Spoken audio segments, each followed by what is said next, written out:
Hello students, मैं अपने YouTube channel current sir in class UK में आपका स्वागत करता हूँ। और हम आज का टॉपिक भौतिक विज्ञान कक्षा 11 का चैप्टर नंबर फर्स्ट और जिसका टॉपिक है विमीय सूत्र और उनके अनुप्रयोग, इसके बारे में विद्यार्थियों को अवगत कराएंगे। और उम्मीद है कि आपको ये समझ आएगा जो हम आपका मार्गदर्शन करने की कोशिश करते हैं।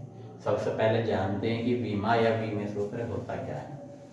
किसी भी भौतिक राशि के मात्रक को संक्षेप में व्यक्त करना विमीय सूत्र कहलाता है। जिस तरीके से लंबाई का विमीय सूत्र कैपिटल है, द्रव्यमान का विमीय सूत्र कैपिटल है।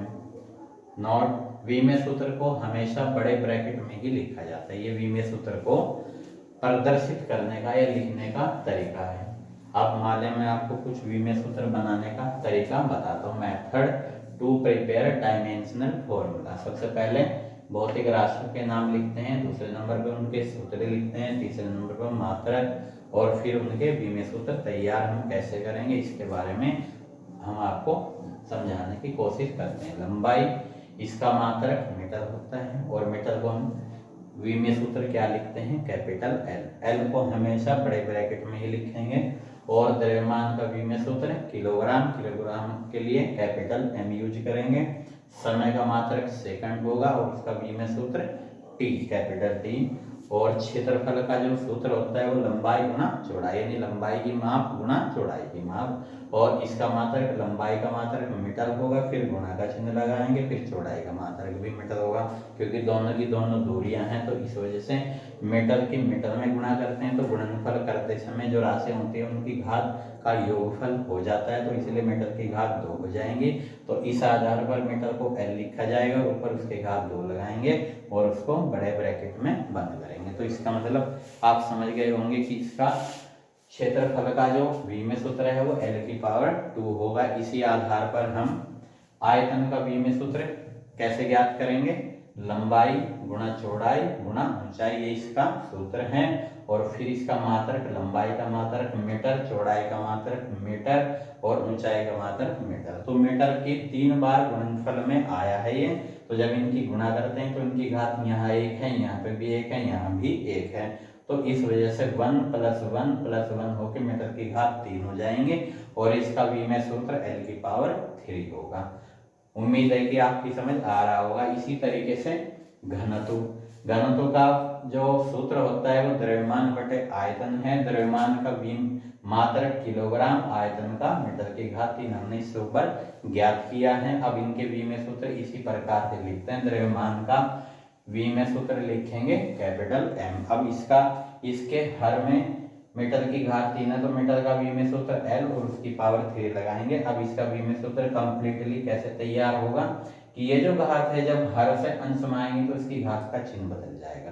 तो जब m और l को इकट्ठा लिखेंगे तो m की पावर 1 है यहाँ और l की पावर कितनी है, -3, क्योंकि ऊपर जाने से घात का चिन्ह बदलता है। इसी आधार पर वेग को इंग्लिश में बोलते हैं वेलोसिटी। इसका जो सूत्र होता है वो विस्थापन बटे समयांतराल है। और विस्थापन को किस में मेजर करते हैं, मीटर में, और समयांतराल को सेकंड में। पता है आपको। तो इसका विमीय सूत्र मीटर का कैपिटल एल, सेकंड को किस में मापते हैं, टी में। तो इन टी को ऊपर ले जाएंगे तो इसकी घात यहाँ पे कितनी है, 1 है। हमें दिखाई नहीं देती है लेकिन फिर भी टी की घात 1 लिखा जाता है। यहाँ पे कोई घात ना हो तो कितनी होती है, वहाँ 1 होती है। तो जब इसको ऊपर ले जाएंगे तो इसका चिन्ह कैसा हो जाएगा, माइनस हो जाएगा। समझ रहे होंगे आप। और फिर उसके बाद अगली जो भौतिक राशि है वो त्वरण। त्वरण का विमीय सूत्र होता है वेग परिवर्तन और बटे समयांतराल, यानी उसके हर में समयांतराल आएगा। वेग परिवर्तन का मतलब क्या होता है कि अंतिम वेग माइनस प्रारंभिक वेग अपॉन में, यानी उसके हर में समयांतराल आएगा। तो वेग परिवर्तन का मतलब वही होगा उसका मात्रक जो वेग का, यानी मीटर प्रति सेकंड, और समयांतराल का जो मात्रक है वो सेकंड। अगर कोई संख्या अंश बटे हर के रूप में है और उसके हर में कोई एक पूर्णांक आ जाता है तो उसकी बटे में ही गुणा हो जाती है, यानी हर की हर में गुणा हो जाएगी। तो सेकंड की सेकंड में गुणा करेंगे तो सेकंड की पावर 2 हो जाएगा। अब इनका विमीय सूत्र लिखेंगे तो मीटर का एल होगा और सेकंड का कैपिटल टी होता है और इसकी घात कितनी है, 2। अब इसकी घात को ऊपर एक लाइन में लिखने की कोशिश करेंगे तो ये घात का इसका चिन्ह बदल जाएगा। तो यहाँ पे इसका विमीय सूत्र बैठ जाएगा एल टी की पावर -2। तो ये बात जो है आपकी समझ आई होगी। एक बार फिर इसका रिवीजन कर लेते हैं। लंबाई को किस में नापते हैं? मीटर में, और मीटर का एल लिखते हैं, और द्रव्यमान को किलोग्राम में, कैपिटल एम। समय को किस में नापते हैं? सेकंड में, और इसका भी में सूत्र टी होगा। क्षेत्रफल का लंबाई गुना चौड़ाई फार्मूला है, और जब इसके मात्रक निकालेंगे तो लंबाई को भी मीटर में नापते हैं, चौड़ाई को भी मीटर में नापते हैं, तो मीटर की घात कितनी हो जाएंगी? 2, और इसका भी में सूत्र क्या होगा? एल की पावर 2। और फिर उसके बाद अगली भौतिक राशि आयतन है। आयतन का भी इस तरीके से फार्मूला तैयार होता है। आयतन जो है लंबाई गुना चौड़ाई गुना ऊंचाई, इसका सूत्र है। और इसका जो मात्रक है लंबाई का मीटर, चौड़ाई को भी मीटर में नापेंगे और ऊंचाई को भी मीटर में नापते हैं। तो मीटर की 3 बार गुना करेंगे, मीटर की घात 3। मीटर का भी में सूत्र एल है, उसके ऊपर 3 घात लगा दो।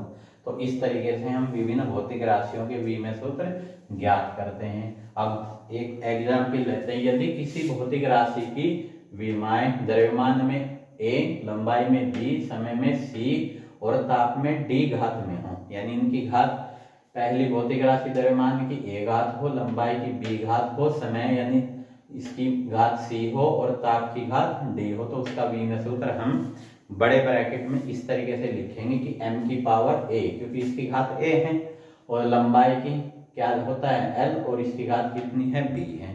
और फिर समय का भी में सूत्र t होता है, तो t की घात देखो कितनी है? c है, तो t की पावर c आ जाएगा। और फिर ताप का v में सूत्र थीटा होता है, तो वो थीटा की घात कितनी आ रही है? d, तो इसका v में सूत्र इस तरीके से तैयार हो जाएगा। m की पावर a, l की पावर b, t की पावर c और थीटा की पावर d।